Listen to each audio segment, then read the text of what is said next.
मांग संख्या 26, 32 और 56 पर बोलने का अवसर दिया, उसके लिए बहुत बहुत आभार, धन्यवाद। माननीय सभापति महोदय, जब से विधायक बनकर इस सदन में, इस पवित्र सदन में आने का मौका मिला है, ये तीसरा बजट मैंने देखा है और वाकई में मैं धन्यवाद देना चाहूँगी भजनलाल जी की सरकार को। इस नेतृत्व में जिस तरीके का बजट पेश हुआ है, जिस तरीके के संकल्प लिए गए हैं कि 350 खरब रुपए की अर्थव्यवस्था हम राजस्थान को बनाएंगे, हम बनाएंगे क्योंकि इस राजस्थान की नहीं पूरी देश की जनता को हमारे मोदी जी की गारंटी पे भरोसा है, हमारे संकल्प पत्र पे भरोसा है और हमारे दृढ़ निश्चय, हमारी सरकार के कार्यशैली पर भरोसा है। हमारे इस सदन के अंदर बहुत सारी बातें इससे पहले रखी गई। हमारे माननीय किशनपोल से आए हुए विधायक, हिंडोली से और अभी राजाखेड़ा से भी पधारे हुए विधायकों ने अपनी बात रखी और किस तरीके से उन्होंने ये संवेदना जारी करी कि रीको में रोज़गार को लेकर अलग अलग बातें कही गई कि हमें रोज़गार ऐसे करना चाहिए, रीको में इस तरीके से सुधार करना चाहिए। पिछले 5 साल से जब बेरोज़गारी भत्ते की बात हुई थी, जब युवाओं को रोज़गार की बात हुई थी, जब हम लोग चिल्ला कर इस सदन में बोल रहे थे कि आप जो भी कार्य करें युवाओं के लिए करें, उनके रोज़गार के लिए बात करें, और जब यहाँ पर बड़ी एक बात कही गई थी कि एमओयू हमने इतने करोड़ के साइन करे, 1500 करोड़ के शायद एमओयू साइन हुए थे और उस समय से आज तक इन्वेस्टमेंट नहीं आया, सॉलिड वेस्टेज नहीं हुआ। तो ये बार अब सजेशंस दे रहे हैं हमें, हम तो काम करके दिखाएंगे। ये भारतीय जनता पार्टी का ही संकल्प पत्र है, जिसको बार घोषणा पत्र बोल रहे हैं। घोषणा तो हम करते नहीं, हम संकल्प लेते हैं और इस संकल्प पत्र के 45% कार्य ऑलरेडी हो चुके हैं। ये है भजनलाल जी की सरकार और ये है उनका दृढ़ निश्चय। माननीय सभापति महोदय, आपके माध्यम से मांग संख्या पे चर्चा थी, घोषणा पत्र की चर्चा नहीं थी, लेकिन बार हमारे संकल्प पत्र की बात इस सदन में की जाती है, इसलिए मेरा भी कर्तव्य था कि मैं इस बात को ज़रूर कहूँ। जिस तरीके का बजट हर वर्ग को लेकर पेश किया गया है, वाकई में ऐसा कोई भी जॉनर नहीं है जो हमने छोड़ा है। लेकिन क्योंकि हम उद्योग की बात कर रहे हैं, क्योंकि आज हम युवाओं के रोज़गार की बात कर रहे हैं, ये एक गंभीर समस्या है।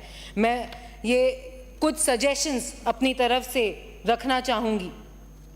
रोज़गार और ITI कॉलेजेस, पॉलीटेक्निक कॉलेजेस, इन सब का एक अलग ही साथ में ये कह सकते हैं कि एक माला है जिसमें ये सब पिरोए हुए हैं। उद्योग की बात करते हैं तो जिस क्षेत्र से मैं आती हूँ माननीय सभापति महोदय, राजसमंद मार्बल इंडस्ट्री एक बहुत बड़ा, हमारे यहाँ पर मार्बल को लेकर समस्याएं भी होती है और एक बहुत बड़ी इंडस्ट्री भी है। सबसे पहले तो मैं धन्यवाद देना चाहूँगी मंत्री महोदय को कि उन्होंने हमारे यहाँ पर मार्बल मंडी बनाने की सौगात दी है, उसके लिए आपका बहुत आभार और तहे दिल से राजसमंद के मेरे पूरे परिवार की तरफ से आपको धन्यवाद। लेकिन मार्बल मंडी के साथ साथ यहाँ पर मार्बल के प्रोडक्ट्स भी बहुत ज़्यादा मात्रा पर एक्सपोर्ट होते हैं। मार्बल की मूर्तियों से लेकर मार्बल के डाइनिंग टेबल से लेकर मार्बल के अलग अलग आर्टिफैक्ट्स। मैं आपके माध्यम से सरकार से निवेदन करूँगी कि ऐसे एक्सपोर्ट मेले लगाए जाएं राजसमंद के अंदर, जिससे यहाँ के सारे स्टोन इंडस्ट्री वालों को ये मौका मिले, ये एक प्लेटफॉर्म मिले जिसके ऊपर वे अपने प्रोडक्ट्स को रख सकें और पूरे देश नहीं विदेश के अंदर भी अलग अलग जगह एक्सपोर्ट और इनका बढ़ सके। मार्बल अभी जिस तरीके की मंदी में है और कोरोना के बाद से ही अभी तक भी मार्बल इंडस्ट्री उस मंदी से उभर नहीं पाई है। इंटरेस्ट रेट्स भी, लोन के इंटरेस्ट रेट्स देने में भी बहुत समस्या और तकलीफ आती है। तो उनको प्रमोट करने के लिए अगर ऐसे कुछ स्टेप्स लिए जाएंगे तो ये हमारे यहाँ के लिए मार्बल मंडी के साथ साथ एक बहुत बड़ी सौगात हमें आपके द्वारा मिलेगी। माननीय मंत्री महोदय, आपको सभापति महोदय के माध्यम से एक बात और रखना चाहूँगी। अलग अलग विधायकों ने भी इस बात का कंसर्न रखा है कि रोज़गार लोकल लेवल पर होना चाहिए। आप लोगों ने जो ये पॉलिसी लेकर आए हैं कि 1 डिस्ट्रिक्ट 1 प्रोडक्ट, उसकी भी मैं सराहना करती हूँ, लेकिन उसके साथ साथ जो उद्योग आप उसके आसपास डेवलप करेंगे, उसमें जो रोज़गार है वहाँ पर भी लोकल लोगों को प्राथमिकता दी जाए। ये हम सब की, हर विधायक की एक बहुत बड़ी समस्या है। पलायन राजसमंद में ही नहीं, हर जगह, हर ग्रामीण क्षेत्र से आने वाले विधायक ये बात ज़रूर कहेंगे कि पलायन की समस्या हम लोग देखते हैं, झेलते हैं, और जब माँ बाप हमारे सामने आते हैं हैं सभापति महोदय रोकते हुए कि प्लीज़ हमारे बच्चे को यहीं कहीं नौकरी दिला दो, ये हमारा इकलौता बच्चा है, हमारे पास उनको बोलने के लिए कोई शब्द नहीं होते। इसलिए हिंदुस्तान जिंक लिमिटेड हो चाहे कोई भी बड़ी यूनिट हो, वहाँ पर आप ये मेक श्योर करिए कि जो रोज़गार है करीबन 70 से 75% रोज़गार वहाँ के लोकल लोगों को मिले, उनके लिए ट्रेनिंग सेंटर्स बने, उनके लिए अलग अलग ट्रेनिंग सेंटर्स बने, जिससे कि ये नहीं कह सके। माननीय मंत्री महोदय, मैं आपके ध्यान में लाना चाहूँगी कि यही हिंदुस्तान जिंक लिमिटेड है जहाँ पे इंडिया ही नहीं बाहर से अफ्रीका के बहुत लोग यहाँ पर काम करते हैं, अंडरग्राउंड माइनिंग के अंदर काम करते हैं, और हमारे लोगों को ये कहकर नकार दिया जाता है कि नहीं इनके पास ट्रेनिंग प्रॉपर नहीं है। तो ट्रेनिंग कराइए। ऐसा नहीं है कि हिंदुस्तानी आज भारतीय कहीं पे भी जाए वो अपना नासा तक अगर हम पहुँच सकते हैं तो ऐसी कोई कमी नहीं किसी भारतीय में कि वो यहाँ पर काम नहीं कर सके, लेकिन ट्रेनिंग की जो कमी है उस ट्रेनिंग की कमी को हम पूरी करते हुए मैं आपसे यही निवेदन करूंगी कि ऐसे उद्योगों को पाबंद करें कि वो ट्रेनिंग भी पहुंचाएं, और ट्रेनिंग देने के बाद 75% to 80% रोजगार वहां के लोकल लोगों को, वहां के आसपास के क्षेत्र के लोगों को, वहां के इफेक्टेड लोगों को दी जाए। ये मेरी आपसे एक मांग रहेगी। माननीय सभापति महोदय, इसके अलावा रीको में, कुरज में रीको क्षेत्र बनाया गया। सभी माननीय सदस्यों ने अपनी बात रखी। ये समस्या रीको के द्वारा हमारे यहाँ पर भी है कि लैंड बने हुए, अलॉटमेंट हुए हुए कुरज में एक लंबा समय हो गया, लेकिन आज तक भी एक इंडस्ट्री वहाँ पर नहीं आई। कहीं ना कहीं हमें अपनी पॉलिसी में वापस से देखकर उसको करेक्ट करने की ज़रूरत है कि क्यों नहीं ये इंडस्ट्रीज़ हमारे यहाँ पर आ रही है। राजसमंद बहुत अच्छे से हाईवे से कनेक्टेड है, बड़ी सिटीज से कनेक्टेड है। कहीं ना कहीं पानी, ड्रेनेज, सॉलिड वेस्ट सिस्टम, इन सिस्टम्स को अगर हम इन प्लेस लाएंगे तो हम इंडस्ट्रीज़ को भी बहुत अच्छी तरीके से लेकर आ सकेंगे। माननीय सभापति महोदय, मोरबी गुजरात के अंदर एक बहुत बड़ा टाइल का हब बन चुका है, लेकिन राजसमंद में ऐसी कोई कमी नहीं। गैस पाइपलाइन का काम चालू हो गया है। मैं चाहूँगी कि उस गैस पाइपलाइन के काम को जल्द से जल्द पूरा करा जाए और राजसमंद तक वो गैस पाइपलाइन चालू की जाए, ताकि टाइल इंडस्ट्री का डेवलपमेंट यहाँ पर हो सके। रॉ मटेरियल राजसमंद के आसपास के बहुत जगहों से जाता है, राजसमंद से भी जाता है। अगर यहीं पर टाइल इंडस्ट्री बन जाए तो ये पूरे राजस्थान में एक अलग तरीके की नई पहचान बना सकेगा राजसमंद, और राजस्थान में भी उसी तरीके का एक्सपोर्ट और हो सकेगा। माननीय सभापति महोदय, आपसे मैं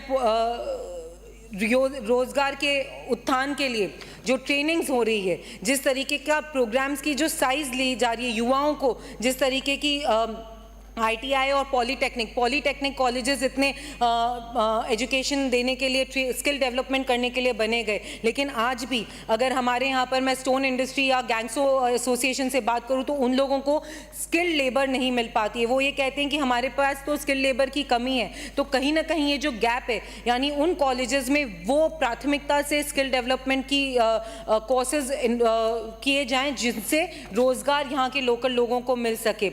ऑर्गेनाइज्ड वे में अगर हम इन युवाओं को रोज़गार के लिए प्रमुखता से उनके आसपास की चीज़ों को लेकर, उनके आसपास के एरियाज़ को लेकर अगर हम उनको ट्रेनिंग दें तो उससे इनका भी गैप कम होगा और कहीं ना कहीं रोज़गार की जो थोड़ी समस्या है उससे भी हम निदान पाएंगे।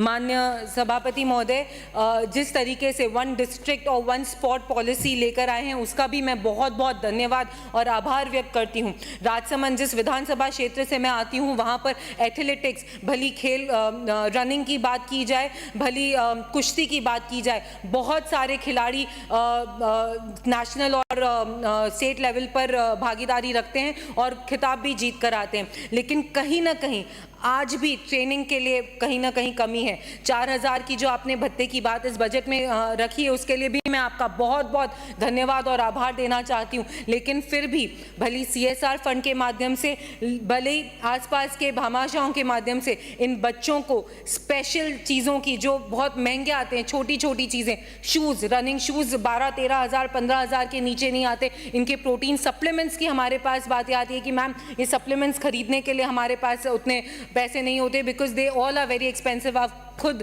इस बात को जानते हैं कि खेल में ये सारी चीज़ें कितनी इंपॉर्टेंट होती है। तो उसके लिए एक अलग से, माननीय सभापति महोदय मुझे 2 मिनट और लगेंगे, अभी महिला बाल विकास पर भी मुझे बोलना है।